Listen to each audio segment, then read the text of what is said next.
அவங்க என்ன சொல்றாங்க, சுதந்திரம்னா என்ன? அப்பா அம்மா பேச்ச கேட்கக்கூடாது. பெரியவங்க பேச்ச கேட்கக்கூடாது. யார் கூடயும் எப்படி வேணாலும் பழகலாம். ஆ தண்ணி அடிக்கலாம்.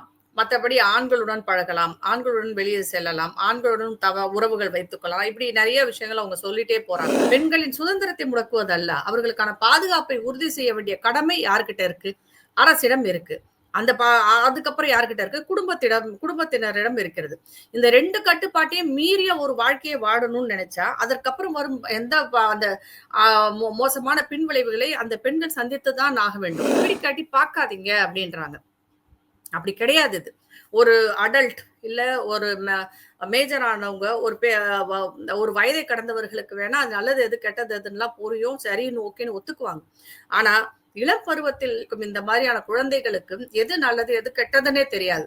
அவர்களுக்கு எல்லாமே இது இந்த மாதிரியான படங்களை பார்க்கும்போது ஓ நம்மளுடைய பெற்றோர்கள் நம்மளை தடுக்கிறார்களோ அப்படின்னு. சாதாரண கட்டமைப்பை விட கட்டுப்பாடுகளை விட அந்த பிராமண பெண்களுக்கு இன்னும் அதிகமான கட்டுப்பாடுகள் இருக்கத்தானே செய்யுது. அதை நம்ம ஒத்துக்கணும்ல அப்படின்னு யாருங்க சொன்னது?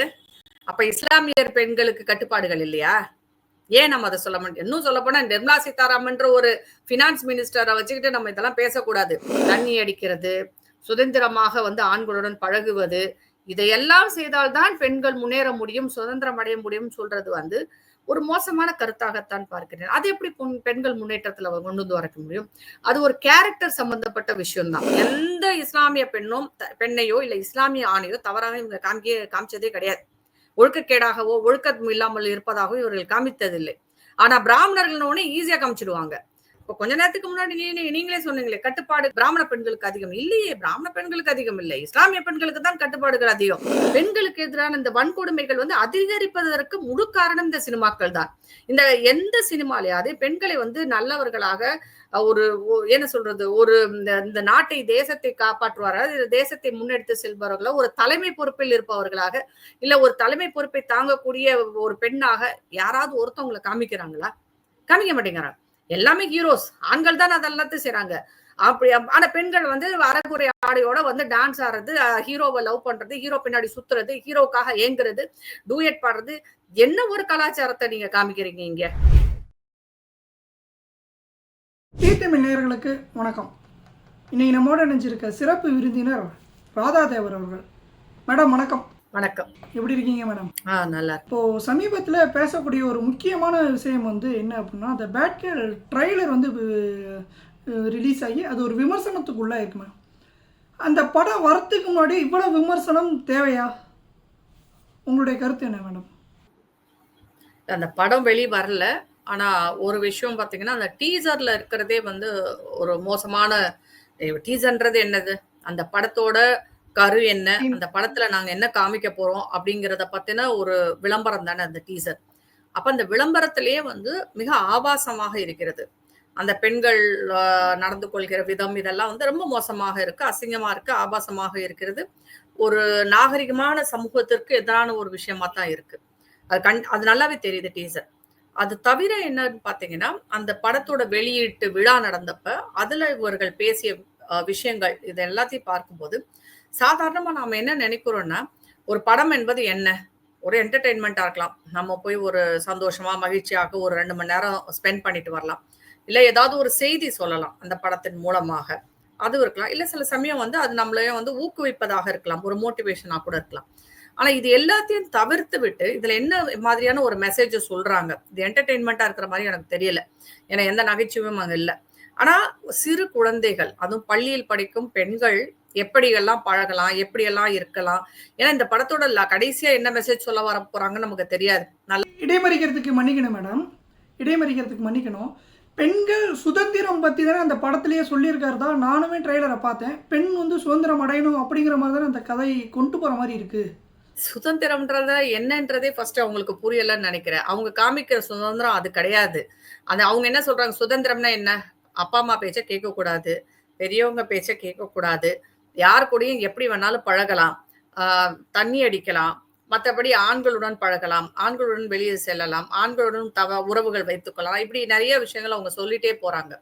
நாம என்ன சொல்றோம்னா, இவங்க சொல்ல வேண்டிய அவசியமே கேட்டா நாங்க சமூகத்துல நடக்கிறது தானே சொல்றோம் அப்படின்றாங்க. பள்ளி குழந்தைகள் முதல்ல நம்ம சட்டத்தையே எடுத்துக்குவோமே. சட்டத்துல பாத்தீங்கன்னா 18 வயதுக்கு கீழே இருக்கும் குழந்தைகள் இளைஞர்கள்லாம் கூட இல்ல, அவங்க எல்லாம் மைனர்ஸ். அவங்க அவங்கள யாரு வந்து தொட்டாலும் அது போஸ்கோ சட்டத்துல போயிடும். அது வந்து ஒரு ஆண், அதாவது 18 வயதுக்கு கம்மியா இருக்கிற ஆணுவாக இருந்தாலும் ஃபர்ஸ்ட் அது வந்து சட்டப்படியே இல்லீகல். இன்னொன்னு, அவங்க 18 வயசுக்கு கீழே இருக்க குழந்தைகள் வந்து தண்ணி அடிக்க முடியாது. அதுவும் நம்ம சட்டத்துல அலௌடு கிடையாது. அவர்கள் சொல்லுகிற எல்லாமே சட்டப்படி தவறான விஷயங்கள், ஃபர்ஸ்ட் பாயிண்டே. இரண்டாவது விஷயம் வந்து சமூகத்துல வந்து பாத்தீங்கன்னா, இன்றைக்கு பெண்களின் நிலை என்ன அப்படின்னு பாத்தீங்கன்னா, ஏகப்பட்ட குற்றங்கள் பெண்களுக்கு எதிராக நடக்கிறது. பாலியல் அத்துமீறல்கள், பாலியல் சீண்டல்கள், பாலியல் கொடுமைகள், இப்படி பல விதத்திலும் பெண்கள் பாதிக்கப்பட்டுட்டு இருக்கிறாங்க. சமீபத்துல 2-3 நாளைக்கு முன்னாடி கூட 2 பெண்கள் வீட்டை விட்டு ஓடி போயிருக்காங்க சென்னையில. நீங்க பார்த்திருப்பீங்கன்னு நினைக்கிறேன். ஒரு பெண் தன்னுடைய தோழி வீட்டுக்கு செல்வதாக சொல்லிவிட்டு அந்த பெண்ணையும் கூட்டிட்டு போயிருக்காங்க. அப்புறம் போலீஸ் அவங்களோட மொபைல் போன் டவரை வச்சு கண்டுபிடித்தப்ப இங்கே 3 ஆண்கள் சேர்ந்து அவர்களை வந்து 2 நாளாக பாலியல் பலாத்காரம் செய்தது தெரிய வந்திருக்கு. அதுல அந்த 3 ஆண்கள்ல ஒருத்தன் வந்து சின்ன பையன், மைனர் வேற. அது ஒன்று. இன்னொரு விஷயத்துல பாத்தீங்கன்னா, ஒரு பெண் இதே மாதிரி வெளியே ஓடி போய் அவளுக்கு 13-12 வயசு தான். இந்த பெண்களுக்கெல்லாம் பெரிய வயது கூட கிடையாது. 13-12 வயசு பெண்கள் வெளியே போய் ஒரு ஆண் நண்பனுடன் வெளியில போய் கடைசியில அது ஒரு காவல்துறையை சேர்ந்த ஒரு கான்ஸ்டபிள் அவரை சீரழித்து சின்னாபின்னமாக்கியது. அதற்கப்புறம் அந்த ஆண் நண்பனும் சேர்ந்து கூட்டு பாலியல் பலாத்காரம் செய்ததெல்லாம் வெளியில வந்து இன்றைக்கு அந்த பெண்களை வந்து மீட்டிருக்காங்க. நாம இந்த மாதிரி கொடுமைகளுக்கு ஆளாகும் பெண்கள் அவங்க வாழ்க்கை மூரா அந்த அந்த தழும்போட தான் வாழ்வாங்க, அந்த நினைவோட தான் இருப்பாங்க. அது மிகப்பெரிய ஒரு என்ன சொல்ற சைக்காலஜிக்கல் ப்ராப்ளமா மாறிடும் அவங்களுக்கு. மனதளவில் அவர்கள் மிகவும் பாதிக்கப்படுவார்கள். இதெல்லாமே தெரியும் நமக்கு. இதெல்லாம் தெரிஞ்சுக்கிட்டு நீங்க வந்து வெளியில வாங்க, பழகுங்க, சுதந்திரமா இருங்கன்னா, அந்த அளவுக்கு இந்த சமூகம் நல்லதாக இருக்கிறதா? அந்த அளவுக்கு இந்த சமூகத்தில் இருக்கும் மக்கள் ஆண்களும் வந்து ரொம்ப ஒழுக்கமான நல்ல ஆண்களா இருக்காங்களா? இல்லையே. வெறும் குற்றங்கள், எங்க பார்த்தாலும் போதைப் பொருள் நடமாட்டம், எங்க பார்த்தாலும் ஆண்கள் பெண்களிடம் தவறாக நடப்பதுன்னு சொல்லிட்டு நம்ம சுத்தி வந்து நடக்கிறது எல்லாம் தவறாக இருக்கும் பொழுது எப்படி இந்த பெண்களை நாம வெளியில விட முடியும்? இல்ல மேடம், அதாவது இப்போ நீங்கள் சொல்கிறது வந்து ஒட்டுமொத்த ஆண் சமுதாயத்தையே வந்து குற்றம் சுமத்துற மாதிரி இருக்குது. இன்றைக்கி இருக்கக்கூடிய பொதுவாக அண்ணா யூனிவர்சிட்டி விஷயம் கூட எடுத்துங்களேன். ஒரு குறிப்பிட்ட ஒரு அரசியல் தாக்கறதுனால தான் இன்றைக்கி இவ்வளவு பெரிய ஒரு விஷயமா ஆயிருக்கு அப்படிங்கிறது என்னுடைய கருத்து.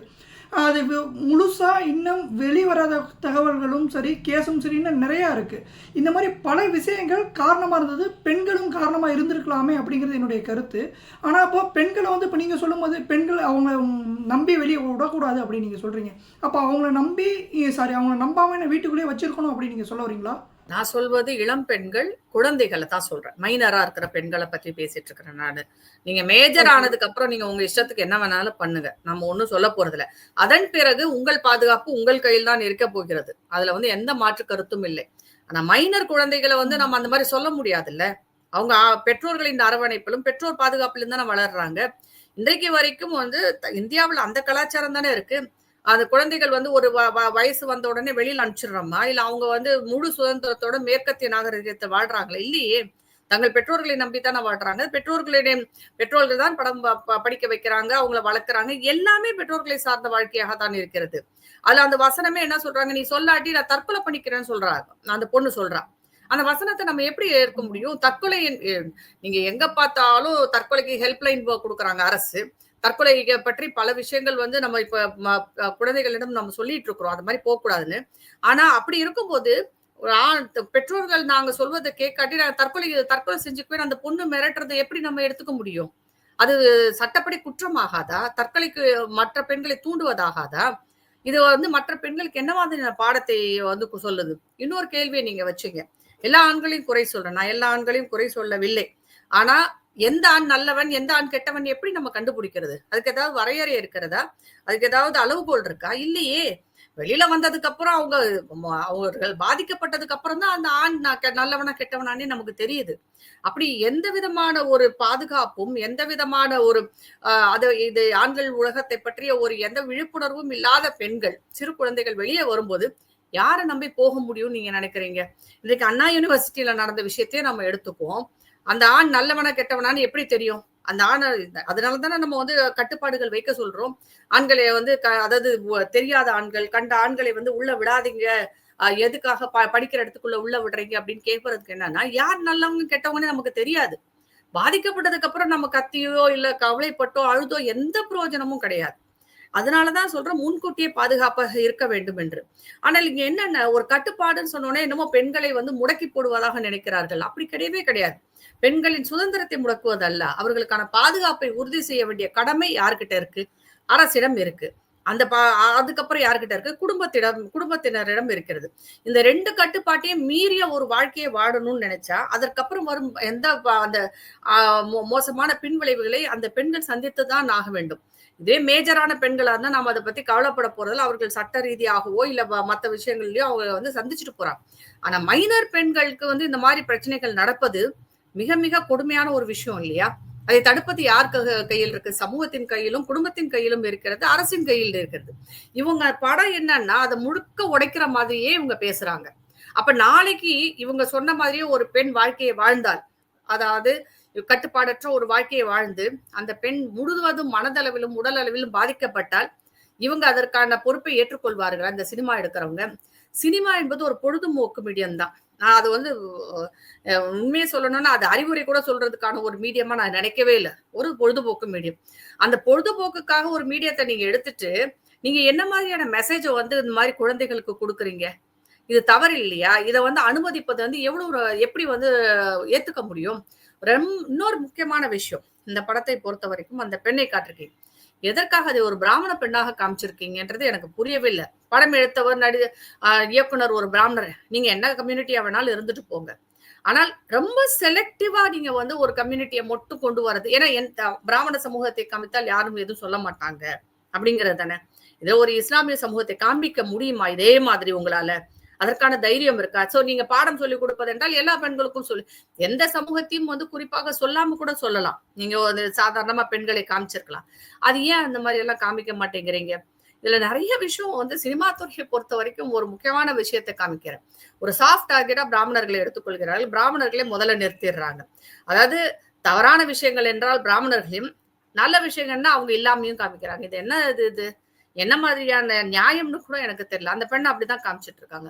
எந்த பிராமண சமூகத்தில் இந்த மாதிரி நடந்துட்டு இருக்குன்னு தெரியல. அப்படியே நடந்தாலும் அதை வெளியே கொண்டு வந்து சொல்ல வேண்டிய, பொது வெளியில் காட்ட வேண்டிய அவசியம் இல்லை. நல்ல உதாரணங்களை காட்டுங்க, ரொம்ப சந்தோஷம். தவறான உதாரணங்களை நீங்க சினிமாவில் காமிச்சீங்கன்னா மக்கள், அதாவது குழந்தைகள் மனதில் அதுதான் முதல்ல போய் பதியும். இப்ப இதுக்கு நம்ம இன்னொரு விஷயம், நீங்க பிடிக்காட்டி பார்க்காதீங்க அப்படின்றாங்க. அப்படி கிடையாது. இது ஒரு அடல்ட் இல்ல ஒரு மேஜர் ஆனவங்க, ஒரு வயதை கடந்தவர்களுக்கு வேணா அது நல்லது எது கெட்டது எதுலாம் புரியும், சரின்னு ஓகேன்னு ஒத்துக்குவாங்க. ஆனா இளம் பிராயத்தில் இருக்கும் இந்த மாதிரியான குழந்தைகளுக்கு எது நல்லது எது கெட்டதுன்னே தெரியாது. அவர்களுக்கு எல்லாமே இந்த மாதிரியான படங்களை பார்க்கும்போது நம்மளுடைய பெற்றோர்கள் நம்மளை தடுக்கிறார்களோ அப்படின்னு. இப்ப பெற்றோர்களை கூட்டிட்டு போயெல்லாம் சினிமா யாரும் பாக்குறது இல்ல. இன்றைக்கு வந்து குழந்தைகள் வந்து பாத்தீங்கன்னா இந்த தலைமுறை குழந்தைகள் வந்து ரொம்ப முன்னேறி இருக்கிறாங்க. அவளுக்கு தெரியாத விஷயமும் இல்லை. ஏன்னா இன்டர்நெட் வந்து அந்த உலகத்தை அவர்களுக்கு நிறையவே காண்பித்து கொண்டு இருக்கிறது. அதுவே நமக்கு கவலைக்கிடமாக இருக்கிறது. எங்க பார்த்தாலும் பிடோஃபைல்ஸ் நீங்க பார்க்கலாம். குழந்தைகளை பாலியல் வன்கொடுமை செய்வது அதிகரித்து கொண்டிருக்கிறது. இன்னொன்னு இன்டர்நெட்ல பாத்தீங்கன்னா பாலியல் சார்ந்த படங்கள், போனோகிராஃபின்னு சொல்றது, சைல்ட் போனோகிராஃபி மிக அதிகமாக ஆயிட்டு இருக்கு. ரொம்ப வருத்தப்படக்கூடிய விஷயம், இந்தியா அதுல தலைமைய இடமா இருக்கு. இந்தியாவிலதான் அதிகமான சைல்ட் போனோகிராஃபி இருக்கு. அதுவும் சென்னையில சொல்லவே வேண்டாம். இன்னொரு பக்கம் சைல்ட் ப்ராஸ்டிடியூஷன், அது போய் குழந்தைகளை வைத்து இந்த மாதிரியான பாலியல் விவகாரங்கள் எல்லாம் இன்னொரு பக்கம் நடந்துட்டு இருக்கு. இப்படி அப்புறம் போதைக்கு அடிமை ஆகி ஒரு பக்கம் இந்த தலைமுறை வந்து சீரழிஞ்சு சின்னாபின்னமாயிட்டு இருக்கு. இவ்வளவு பிரச்சனைகளை முன்னே வைத்துக் கொண்டு ஒவ்வொரு பெற்றோரும் வயிற்றுல வந்து தீய வச்சுக்கிட்டு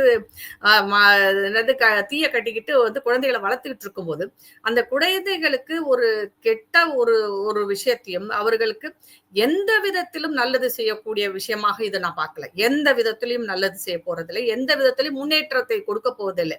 அப்படி ஒரு விஷயத்தை கொண்டு வந்து நீங்க பெண்கள் முன்னேற்றம், பெண்களோட சுதந்திரம் அப்படின்னு பேசுறது மாதிரி ஒரு கேவலமான ஒரு செயல் வேற எதுவுமே இல்லைன்றதுதான் என்னுடைய வாதம் இங்க. சரிங்க மேடம், இந்த மாதிரி இப்போ பிராமண பெண்களை நம்ம குறிப்பிட்டு சொல்லியிருக்காங்க நீங்க சொல்றீங்க. ஆனால் இன்றைக்கும் பிராமண பெண்கள் வீட்டில் பிராமண பெண்களை அந்த பிராமணர்கள், அதாவது அந்த குடும்பஸ்தர்கள் வந்து அதே மாதிரி தானே பயன்படுத்துகிறாங்க. நீ வீட்டை விட்டு வெளியே போகக்கூடாது, இன்னும் அந்த ஒரு கட்டுப்பாடுக்குள்ளே அவங்களுக்கு சாதாரண கட்டுப்பாடுகளை விட அந்த பிராமண பெண்களுக்கு இன்னும் அதிகமான கட்டுப்பாடுகள் இருக்க தானே செய்யுது. அதை நம்ம ஒத்துக்கணும்ல. அப்படின்னு யாருங்க சொன்னது? அப்ப இஸ்லாமியர் பெண்களுக்கு கட்டுப்பாடுகள் இல்லையா? ஏன் நம்ம அதை சொல்ல முடியும்? இன்னும் சொல்ல போனா நிர்மலா சீதாராமன்ற ஒரு பினான்ஸ் மினிஸ்டரை வச்சுக்கிட்டு நம்ம இதெல்லாம் பேசக்கூடாது. ஜெயலலிதா என்னும் ஒரு முதலமைச்சரை வந்து நம்ம தமிழ்நாட்டை ஆண்டு இருந்தாங்க. அதெல்லாம் வச்சுட்டு நம்ம பிராமணர்கள் ரொம்ப பிற்போக்கா இருக்கிறாங்கன்னு சொல்றது முழுக்க முழுக்க தவறான கருத்து. அப்படிலாம் எதுவுமே கிடையாது. இன்னும் சொல்ல போனால் பிராமணர்கள் தான் இன்னும் அதிகமாக அந்த முற்போக்கு சிந்தனையோட அதிகமா இருக்கிறாங்க. அவங்க எல்லாம் வெளியில வந்து ரொம்ப நாளாச்சு. நிறைய பேர் வெளிநாட்டுக்கு போயிட்டாங்க. பல நீங்க இந்த வெளிநாட்டுல இன்னைக்கு யூகேவா இருக்கட்டும், இங்கிலாந்தா இருக்கட்டும், அமெரிக்காவா இருக்கட்டும், எங்க போனாலும் பிராமண பெண்கள் வந்து பெரிய அளவுல பெரிய பெரிய பதவிகள்லாம் வந்துட்டாங்க. அவங்கள சொல்லி ஒரு பிரயோஜனம். ஏன் குறிப்பா நீங்க சொல்லலாமே, ஆமா கட்டுப்பாடுகள் இருக்கு. இஸ்லாமிய பெண்களுக்கு கட்டுப்பாடு இருக்கே. ஏன் புர்காக்கு பின்னாடி இன்னும் வச்சிருக்கிறாங்கன்னு சொல்லுங்க. ஏன் அவர்கள் பெண்களை பொது வெளிக்கு அனுப்ப மாட்டேங்கிறாங்கன்றத கேளுங்க. அதை பற்றி எல்லாம் பேசலாமே. அது என்ன பிராமண பெண்கள் அப்படின்ற மாதிரி ஒரு ஜாதி பெண்களை மட்டும் நீங்க சொல்றீங்க. எஸ், இதை கட்டுப்பாடுகளை பொறுத்தவரை எல்லா பெண்களுக்கும் உண்டு.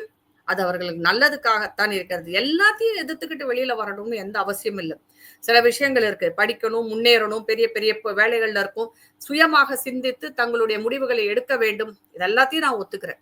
ஆனா ஆண்கள் செய்வது எல்லாத்தையும் பெண்கள் செய்யணும்னு எந்த அவசியம் இல்லை. ஆண்கள் செய்யும் எல்லா கெட்ட விஷயங்களையும் பெண்கள் செய்யணும் நல்ல அவசியம் இல்லை. ஆண்கள் செய்யும் எல்லா நல்ல விஷயங்களையும் பெண்கள் செய்யலாம். அப்படி வேணா நம்ம சொல்லலாம். அதுக்காக ஆண்கள் வந்து தண்ணி அடிக்கிறாங்க, ஆண்கள் எப்படி இருக்கிறாங்க, அதே மாதிரி நாங்கள் இருந்து அதனாலதான் நாங்க ஒரு சுதந்திரம் எங்களுக்கு கிடைக்கிறது, அதனாலதான் ஒரு முன்னேற்றம் வருதுன்னா அது இதை பார்த்து இந்த மாதிரி ஒரு நினைப்பை பார்த்து சிரிப்பதா என்பதை கூட எனக்கு தெரியவில்லை. ரொம்ப மோசமான நினைப்பு இது.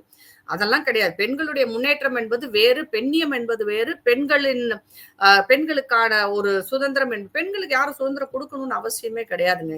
இங்க யாரும் அடைச்சு வச்சாதான் நீங்க சுதந்திரம் அப்படின்றது. நாம் பெண்களை பொறுத்த வரைக்கும் பார்த்து பல நூற்றாண்டுகள் தாண்டி நம்ம வந்துட்டு இருக்கிறோம்.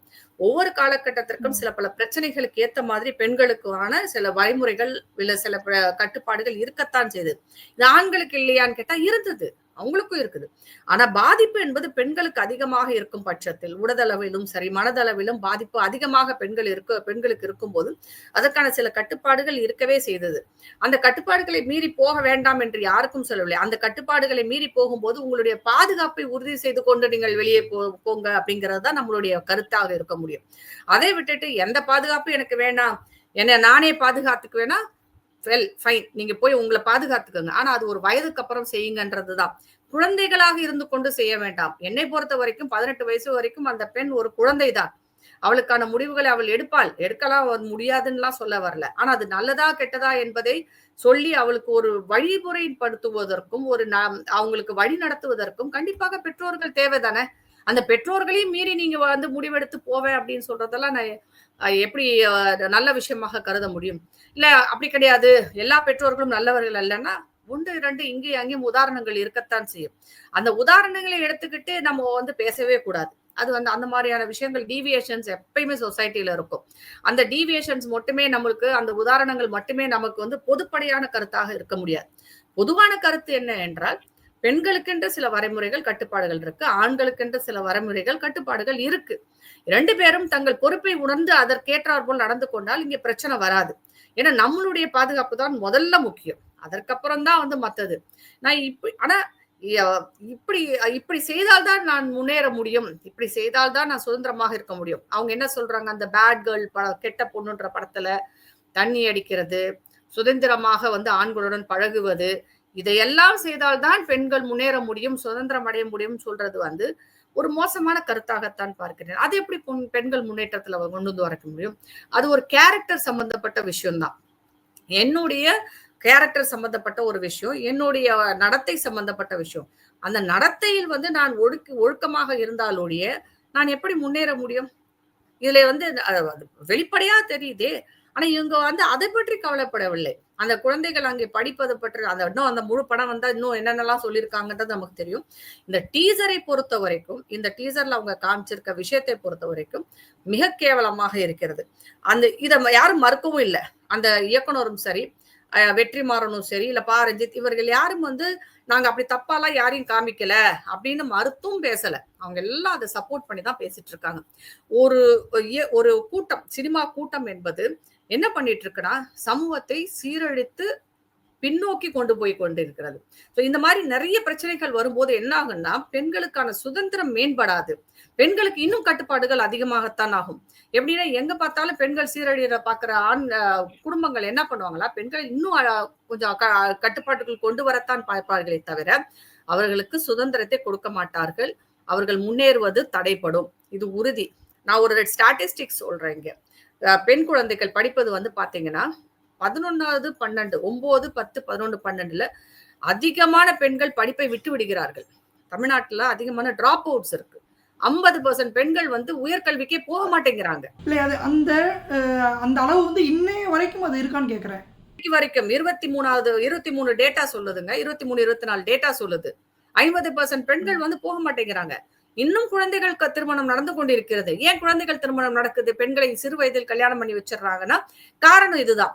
தங்களால பாதுகாக்க முடியலன்னா அடுத்தவன் தலையில கட்டி வைக்கணும், இல்லாட்டி அடுத்தவனுக்கு கல்யாணம் பண்ணி கொடுத்துடணும். அதோட தங்கள் கடமை முடிந்ததாக ஒவ்வொரு பெற்றோரும் எண்ண ஆரம்பித்திருக்கிறார்கள். ஏன்னா இந்த மாதிரியான சமூக சீரழிவு தான் அதுக்கு காரணம். நம்ம முதல்ல அதை புரிஞ்சுக்கணும். இந்த சமூகம் சரியாக இருந்தால், ஒரு பெண்ணுக்கான பாதுகாப்பை உறுதிப்படுத்தி கொடுத்தால் நமக்கு எந்த பிரச்சனையும் கிடையாது. எத்தனை வயசு எப்ப வேணாலும். நம்ம காந்தியடிகள் என்ன சொன்னாரு? ராத்திரி 12 மணிக்கு நகையை பூரா போட்டுட்டு ஒரு பெண் என்னைக்கு வராலோ அன்னைக்குதான் உண்மையான சுதந்திரம் கிடைச்சதுன்னு அவர் சொன்னார். அது இன்றைக்கு வரைக்கும் நடந்திருக்கிறதா? நடக்கலையே. அப்படி இருக்கும்போது ஒவ்வொரு பெண்ணின் பெற்றோரும் அந்த பெண்களை பாதுகாப்பதற்காக கண்ணும் கருத்துமாக கண்கொத்தி பாப்பாக பார்த்துட்டு இருக்கிறாங்க. அதையும் மீறி பல பெண்களுக்கும் நடக்கும் கொடுமைகள் நம் கண் முன்னாடி தெரியுது. இது பெண் குழந்தைகள் தான் இதற்கு பலியாகிறார்கள். அப்படி இருக்கும்போது இந்த மாதிரியான படங்களும் மிக மிக ஒரு மோசமான கருத்தை கொண்டு வைக்கிறாங்க. இன்னொரு விஷயத்தையும் சொல்றேன். இதே சினிமால எல்லா நடிகர்களும் சேர்த்தே நான் சொல்றேன். எத்தனை நடிகர்கள் ரொம்ப மோசமாக படிக்காம தண்ணி அடிக்கிறவனா ரவுடியா இருப்பாங்க. ஆனா அந்த பெண் படித்தவளாக இப்ப நல்ல குடும்பத்துல பிறந்திருப்பா. ஆனா இவங்க திரத்தி அவளை காதலிப்பாங்க, அவளை பத்தி அசிங்கமா பேசுவாங்க. அந்த பெண் நல்ல இடத்துல கல்யாணம் பண்ணி போனா அந்த இன்னொரு படித்த பையனை மிக மோசமாக கட்டுவாங்க. இவர்கள் ரவுடித்தனமாக இருப்பதை மட்டுமே ஹீரோயிசமா காமிச்சிட்டு இருக்காங்களே. இது எத்தனை படங்கள்ல நம்ம பார்த்துட்டு இருக்கோம். அப்ப உண்மையில இது நடக்குமா? இதே சினிமா நடிகர்கள் தங்கள் குழந்தைகளை அந்த மாதிரியான ஒரு ரவுடி கொண்டு போய் கொடுப்பாங்களா, இல்ல ரவுடி பின்னாடி சும்மா இருப்பாங்களா? இதனால என்ன இருக்கு, நிறைய ஆண்கள் இந்த மாதிரி ரவுடிஸ் என்ன பண்றாங்க, பெண்கள் பின்னாடி தொல்லை கொடுத்து எத்தனை பெண்களை இந்த சுவாதி மாதிரி பெண்கள் கொலை செய்யப்பட்டிருக்கிறார்கள். இதெல்லாம் சமூகத்திற்கு என்ன மாதிரியான செய்தியை கொண்டு போய் சேர்க்கிறது? பெண்களுக்கு எதிரான இந்த வன்கொடுமைகள் அதிகரிப்பதற்கு முழு காரணம் இந்த சினிமாக்கள் தான். இந்த எந்த சினிமாலையாவது பெண்களை நல்லவர்களாக ஒரு என்ன சொல்றது, ஒரு இந்த நாட்டை தேசத்தை காப்பாற்றுவார்கள், தேசத்தை முன்னெடுத்து செல்பவர்களா, ஒரு தலைமை பொறுப்பில் இருப்பவர்களாக, இல்ல ஒரு தலைமை பொறுப்பை தாங்கக்கூடிய ஒரு பெண்ணாக யாராவது ஒருத்தவங்களை காமிக்கிறாங்களா? காமிக்க மாட்டேங்கிறாங்க. எல்லாமே ஹீரோஸ். ஆண்கள் தான் அதெல்லாத்தையும் செய்றாங்க. அப்படி ஆனா பெண்கள் அரைகுறை ஆடையோட டான்ஸ் ஆடுறது, ஹீரோவை லவ் பண்றது, ஹீரோ பின்னாடி சுத்துறது, ஹீரோக்காக ஏங்குறது, டூயட் பாடுறது, என்ன ஒரு கலாச்சாரத்தை நீங்க காமிக்கிறீங்க இங்க? அப்ப அங்க பெண்களை நீங்க இழிவுபடுத்தவில்லையா? இந்த சினிமா துறை பெண்களை மோசமாக நடத்தவில்லையா? ஐட்டம் சாங்னு ஒண்ணு வச்சு போடுறீங்களே, எதுக்காக போடுறீங்க? ஏன் ஆண்கள் ஐட்டம் சாங்ல ஆட விட வேண்டியது தானே? அப்ப அது மட்டும் பெண்களுக்கு எதிரான விஷயம் இல்லையா? அது எப்படி பெண் சுதந்திரமாக முடியும்? இவங்க சினிமா துறையினர் தான் என்ன பண்றாங்க, எல்லாத்தையும் வரையறுக்கிறாங்க. ஒரு பெண் எப்படி இருக்க வேண்டும் என்பதை வரையறுப்பதே சினிமா துறையாகத்தான் இருக்கிறது. சினிமாவும் அந்த என்னது சீரியல், டிவி, மீடியாஸ், இவங்க எல்லா பெண்களை எந்த மாதிரியாக சித்தரிக்கிறார்கள், காண்பிக்கிறார்கள் என்றால் மிக மோசமாக காண்பிக்கிறார்கள். இந்த நடிகர்கள் எல்லாரும் ஒட்டுமொத்தமா பாத்தீங்கன்னா, இந்த நடிகர்கள் முற்போக்கு சிந்தனையாளர்கள் என்று சொல்லிக் கொள்ளும் இயக்குநர்களையும் சேர்த்தே தான் நான் சொல்றேன். அவர்கள் பெண்களை எங்க நல்ல விதமா காமிக்கிறாங்க? பெண்களை எல்லாம் மிக மோசமாக சித்தரிப்பதுதான் அவர்கள் வேலையாக இருக்கிறது. ஆண்கள் மட்டும்தான் ஹீரோ. இங்க பெண்கள் யாரும் ஹீரோயினா இருக்கிற மாதிரி இல்லை. எங்கொன்றும் இங்கொன்னும் அங்கொன்னுமா ஏதோ ஒண்ணு வரும் படம், எப்பயோ ஒண்ணு.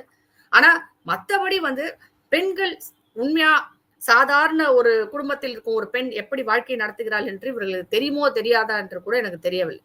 மிக மோசமாக பெண்களை சித்தரிப்பதில் சினிமா துறைக்கு நிகர் சினிமா துறை தான். அதுக்கப்புறம் இந்த சின்னத்திரை பெண்களை வில்லியாகவும் விஷ வச்சு கொள்றதுல இருந்து அடுத்தவங்க வைஃப், அடுத்தவங்களோட கணவனை அபகரிப்பது, இப்படி நிறைய விஷயங்கள் நான்லாம் சொல்லவே முடியாது. அந்த மாதிரி ஒரு பெண்களை மிக மோசமாக சித்தரிப்பது. அடுத்தது இந்த சின்னத்திரையில காமிக்கிறாங்க, சீரியல் எல்லாம். இப்படி எல்லா இடங்கள்லயும் பெண்களை பற்றிய ஒரு தவறான அபிப்பிராயத்தையும் கருத்துக்களையும் விதைத்து கொண்டே போகிறார்கள். இதனால என்ன ஆகுது, ஆண்கள் என்ன நினைக்கிறாங்க, பெண்கள் எல்லாம் இப்படிதான் இருக்கிறாங்க, பெண்கள் இப்படித்தான் இருப்பாங்க. இன்னும் சொல்ல போனா மருமகள் மாமியார் சண்டையை காட்டாத சின்னத்திரை சினிமாவே சின்னத்திரை இதுவே கிடையாது, சீரியலே கிடையாது. அந்த மாதிரி மோசமா எல்லாத்துலயும் நீங்க பெண்களை குறை சொல்வது, பெண்களை கேவலமாக காமிப்பது, அரைகுறையின ஆட விடுவது, இல்ல பெண் சுதந்திரம் சொல்லிட்டு ஓவரா அவங்க வெளியில வந்து எல்லா தவறுகளையும் செய்வது, இப்படி எல்லா வகையிலுமே பெண்களை பற்றி மோசமான சித்தரித்து விட்டு அதுக்கப்புறம் நீங்க பெண்ணியத்தை பத்தியும் பெண் சுதந்திரத்தை பத்தியும் பேசுறத நினைக்கும் போது எனக்கே வந்து யோசனையா இருக்குது. இவங்க என்னதான் சொல்ல வர்றாங்க கடைசியில. பெண்கள் பெண்களாக இருக்க முடியாது இங்க. இவர்கள் சொல்லும் பெண்ணியம் என்பது மிக தவறானது. அது நம்முடைய பெண்களை வந்து தவறான பாதையில் அழைத்து செல்வது. சரி, ஓகே மேடம். இப்போ நீங்கள் சொல்லும்போது சொன்னீங்கல்ல, அந்த பெண் வந்து தனிச்சு வெளியே போயிட்டாங்க அப்படின்னா அந்த பெண்ணுக்கு யார் பாதுகாப்பு அப்படின்ட்டு. இந்த படத்தில் அதுக்கான வசனம் வந்து வச்சுருப்பாங்க. இந்த பெண்ணும் அந்த குறிப்பிட்ட வயசு, அதாவது அந்த 18 வயசுக்குள்ளே அந்த பள்ளி பெண்ணும் அந்த அம்மாவும் பேசிகிட்டு இருக்கும்போது, இப்போ நீ வெளியே போயிட்டீங்கன்னா உனக்கு யார் பாதுகாப்பு பண்ணணுன்னு வெளியே இருந்து அந்த பெண்ணுடைய அப்பா வந்து சட்னி எடுத்துகிட்டு வா அப்படிங்கிற மாதிரி ஒரு வாய்ஸ் மட்டும் வரும். அப்போ வந்து அந்த பெண் வந்து, அதாவது அந்த பெண் வளர்ந்து இன்னொருத்தரை டிஃபெண்ட் பண்ணி இருக்கணும் அப்படிங்கிற மாதிரி தான் இப்போ இந்த படம் சொல்ல வருதா? யாரும் யாரையும் டிபெண்ட் பண்ணி இருக்க முடியாதுங்க. எத்தனையோ பெண்கள், கணவனை இழந்த பெண்கள், கைம்பெண்கள் தங்கள் குழந்தைகளை வளர்த்து ஆளாக்கி படிக்க வச்சு பெரிய ஆளால ஆக்கியிருக்காங்க. நம்ம சமூகத்தில் இருக்கு. அதுக்கான உதாரணங்களை நிறைய நான் சொல்ல முடியும் உங்களுக்கு. அந்த மாதிரி எல்லாம் கிடையாது. சூழ்நிலை, சந்தர்ப்பம் தான் ஒரு பெண்ணின் வாழ்க்கையை வந்து தீர்மானிக்கிறது. ஒரு குடும்பத்திற்குள் இருக்கும் பெண்கள், அங்க இருக்கும் குடும்பத்தினர், அது கணவனாக இருக்கணும்னு அவசியம் இல்லை. எல்லாருமே சொல்றேன் நான். அது அப்பாவா இருக்கலாம், அம்மாவா இருக்கலாம், அண்ணன், தம்பி, அக்கா, தங்கச்சி எல்லாரையும் சார்ந்துதான் வாழ்றோம். அதே மாதிரிதான் ஒரு ஆணும் தன்னுடைய குடும்பத்தை சார்ந்துதான் வாழ்றாங்க. இது பெண்ணுக்கு மட்டும் வரையறுக்கப்பட்டது இல்ல. சட்னியை கொண்டு வான்னு சொன்னா எடுத்துட்டு வரதுல என்ன தப்பு இருக்கு? இவங்க சாதாரண இப்ப எத்தனை குழந்தைகள் வீட்டுல உட்காந்துட்டு அம்மா அதை கொண்டு வா இதை கொண்டு வான்னு கேட்கலையா? அப்பா அதை வாங்கி கொடு இதை வாங்கி கொடுன்னு கேட்கலையா? எத்தனை இப்பெல்லாம் வந்து அந்த கணவன் மனைவி என்ற அந்த என்னது கணவன் பெரிய ஆளு, மனைவி வந்து அடங்கி போகணுன்றதெல்லாம் மீறி அதெல்லாம் தாண்டி எங்கேயோ வந்தாச்சுங்க. நம்ம கணவன்மார்களும் சேர்ந்துதான் வேலை செய்கிறார்கள். கணவன்மார்களும் பெண்களுக்கான ஏன் பெண்களால் பாதிக்கப்பட்ட கணவன்மார்கள் நிறைய பேர் இருக்கிறாங்க. இல்லாமலாம் இல்லை இங்க. அது என்னமோ அப்படியெல்லாம் வந்து இல்லைன்னா நம்ம சொல்ல முடியும். இது தனிப்பட்ட ஒரு விஷயமாக நான் பார்க்கிறேன். ஒவ்வொரு குடும்பத்திலும் ஒவ்வொரு பெண்ணுக்கும் ஆணுக்கும் நடக்கும் சில விஷயங்கள். ஆனா நான் வெளியில வந்துட்டா நான் என்ன திருப்பியே சொல்றேன், நான் 18 வயசுக்கு மேல நீங்க முடிவெடுத்து என்ன வேணாலும் பண்ணிட்டு போங்கன்னு தான் நான் சொல்றேன். அப்படி இருந்தாலும் உங்களுக்கான கட்டுப்பாடுகளையே நீங்களே விதித்துக் கொள்ளுங்க. நீங்க ஒழுக்கத்தோட இருக்கிறது உங்களுடைய பொறுப்பாகத்தான் இருக்க முடியும். நீங்க எந்த அளவுக்கு ஒழுக்கமாக ஒரு பாதையை நோக்கி செல்கிறீர்களோ அந்த அளவுக்கு உங்களுக்கு பாதுகாப்பு. உங்களுக்கு அதை விட்டு உங்களுக்கான பாதையை விட்டு விலகி நீங்கள் வேறு பாதையில் செல்ல நேர்ந்தால் அதில் வரும் ஆபத்துகளை சந்திக்க வேண்டிய பொறுப்பும் உங்களை சார்ந்ததுதான். அது அந்த ஆபத்துகளை மீறி நீங்க அந்த பயணத்தை தொடர்ந்து ஒரு வெற்றியை கண்டீர்கள் என்றால் கண்டிப்பாக நாம் அவர்களை பாராட்டியே ஆக வேண்டும். ஆனால் அந்த போகும் பாதையில் நடக்கும் ஆபத்துகளில் நீங்கள் சிக்கி சின்னாபின்னமாகி சீரழிந்து போனால் அதற்கான பாதிப்பும் உங்களை தான் சாரும். இதுல நாம எதை பத்தி சொல்றது? பெண்களுக்கான பாதுகாப்பு என்று நான் முதலே சொன்னேன். ஒரு வயது வரைக்கும் குடும்பம், ஒரு வயதுக்கு அப்புறம் வந்து பாத்தீங்கன்னா சமூகமும் அரசும் அதை ஏற்றுக்கொள்ள வேண்டும். இன்றைக்கு அரசு அந்த பாதுகாப்பை நம் பெண்களுக்கு கொடுத்திருக்கிறதா? அத முதல்ல நான் சொன்னேன். காந்தியடிகள் சொன்ன அந்த பெண்ணை வந்து ராத்திரி 12 மணிக்கு போக முடியுமா, அதற்கான பாதுகாப்பு இந்த அரசு ஏற்படுத்தி கொடுத்திருக்கிறதா என்பதை முதல்ல சொல்லணும். அப்படி ஏற்படுத்தி கொடுத்தா நம் பெண்களை வந்து நம்ம வெளியில விட்டு நீங்க எப்படி வேணாலும் போயிட்டு வாங்க அப்படின்னு சொல்லலாம். ஆனே இன்னைக்கு வெளியில போக முடியாது ராத்திரி 12 மணிக்கு. இதுதான் இன்றைக்கு இருக்கும் நிஜம். ஏன் இப்ப ஒரு வாரத்துக்கு முன்னாடி 3 பெண்கள் கார்ல போகும்போது விரட்டிட்டு வரலையா?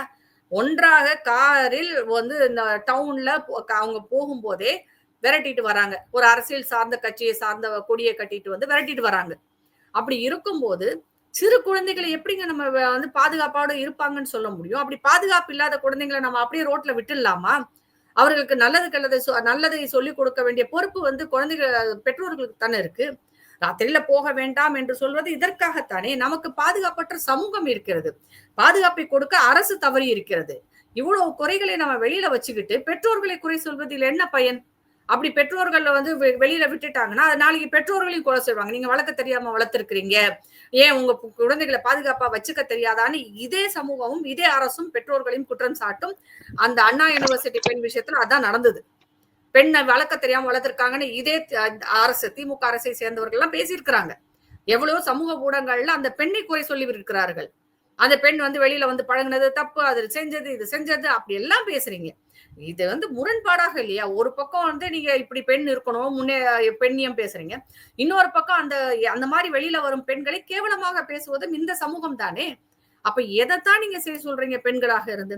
அப்ப இந்த சினிமா துறை பெண்களை குழப்பி, அவர்களை ஒரு வழியாக சீரழிக்கிறது என்பது தானே உண்மை. இதை ஏத்துக்காம எப்படி இருக்க முடியும் நம்ம? இதை பார்த்து தான் பயப்படுகிறோம்.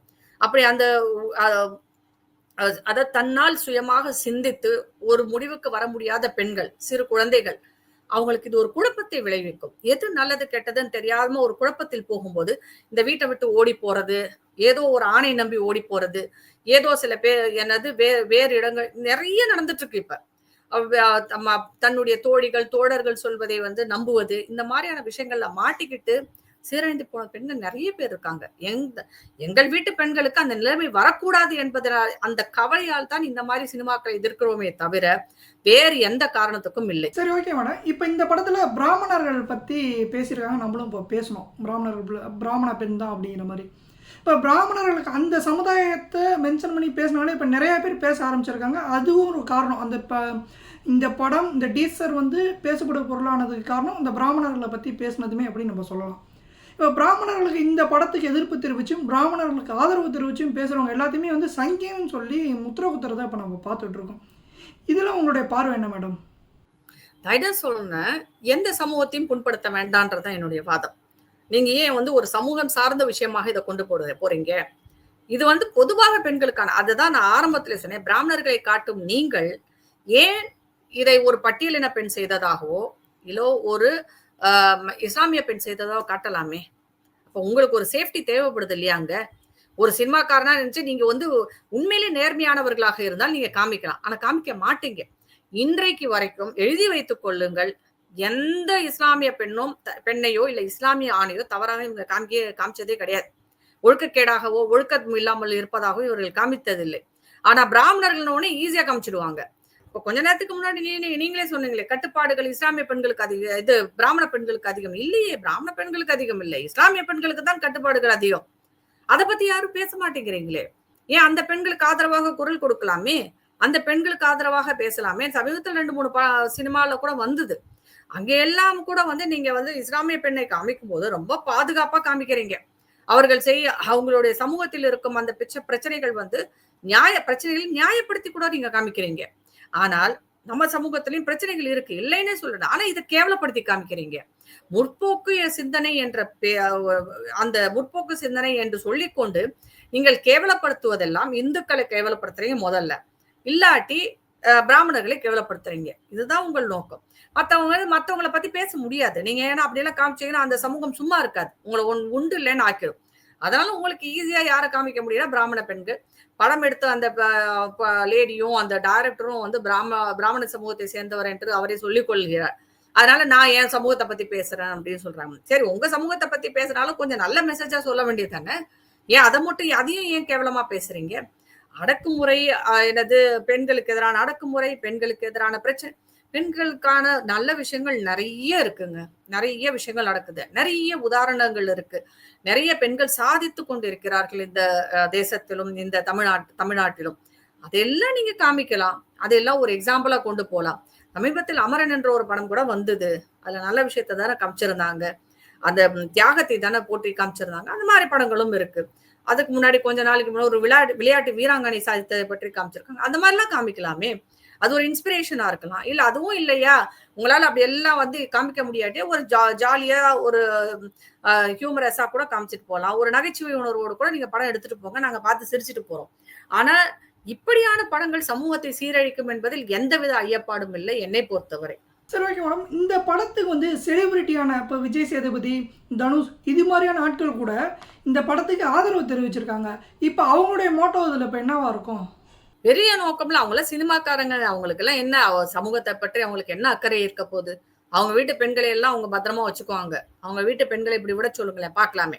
சோ அவங்க வீட்டு பெண்கள் தண்ணி அடிச்சுட்டு இந்த மாதிரி ஊர் சுத்திட்டு வந்தா அவங்க ஒத்துக்குவாங்களா என்ன? அப்படிலாம் கிடையாது.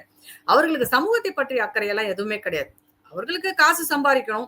சினிமாவை ப்ரொடியூஸ் பண்றாங்க, சினிமா விடுறாங்க. ஒருத்தருக்கு ஒருத்தர் வந்து விட்டு கொடுக்காம இருந்துக்கிறாங்களே தவிர வேற எந்த நல்ல நோக்கமும் இருக்கிற மாதிரி எனக்கு எல்லாம் தெரியல. குறிப்பாக இப்ப தனுஷ்னு சொன்னீங்கன்னா தனுஷ் படத்துல மட்டும் என்னவா காமிச்சிருக்காரு, அவர் ஒரு ரவுடியா இருப்பாரு, பணக்கார வீட்டு பொண்ணை இல்ல படித்த பெண்ணை எல்லாம் லவ் பண்ணுவாரு, அதற்கு ஒரு நியாயம் கற்பிப்பார், அதற்காக ரவுடித்தனம் பண்ணுவார், அந்த பெண்ணை விரட்டி செல்வார், எல்லாம் தனுஷ் காமிச்சிருக்காரு. விஜய் சேதுபதியும் அதேதான் கதை. இதுல என்ன நம்ம இவங்க கிட்ட இருந்தெல்லாம் நம்ம எதிர்பார்க்க முடியும்? அப்ப உங்க வீட்டு பெண்ணை வந்து ஒரு ரவுடிக்கு, ஒரு 8வது படித்த இல்ல கொலை செய்யும், கொள்ளையடிக்கும், திருட்டுத்தனம் செய்யும் ஒரு ரவுடிக்கு நீங்க கல்யாணம் பண்ணி கொடுப்பீங்களா? ஒப்பனா விட்டுடுவீங்களா? நான் கேட்கலாம் இல்லையா? அப்ப எப்படி அதெல்லாம் ஒரு கேட்டா அது சினிமா அப்படின்னு வைங்க. சினிமா தான். ஆனா குழந்தைகள் அதை பார்க்கும்போது எந்த விதமான மனநிலைய வந்து அவங்களுக்கு வரும்? அப்ப இதெல்லாம் அதையெல்லாம் பார்த்துட்டு சீரழிஞ்சு போன பெண்களும் இருக்கத்தான் செய்யறாங்க. எவ்வளவோ பெண்களை நாம பார்க்கதான் செய்யறோம். ஒண்ணுமே வேண்டாம். நீங்க கோர்ட்ஸ்ல போய் இன்னைக்கு பாத்தீங்கன்னா பெண்களுக்கு எதிரான குற்றங்கள் அதிகரித்து உள்ளது. அதை நல்லா பார்க்கலாம். எத்தனை பெண்கள் கவுன்சிலிங்காக வந்துட்டு இருக்கிறாங்கன்றத நீங்க போய் பார்க்கலாங்க.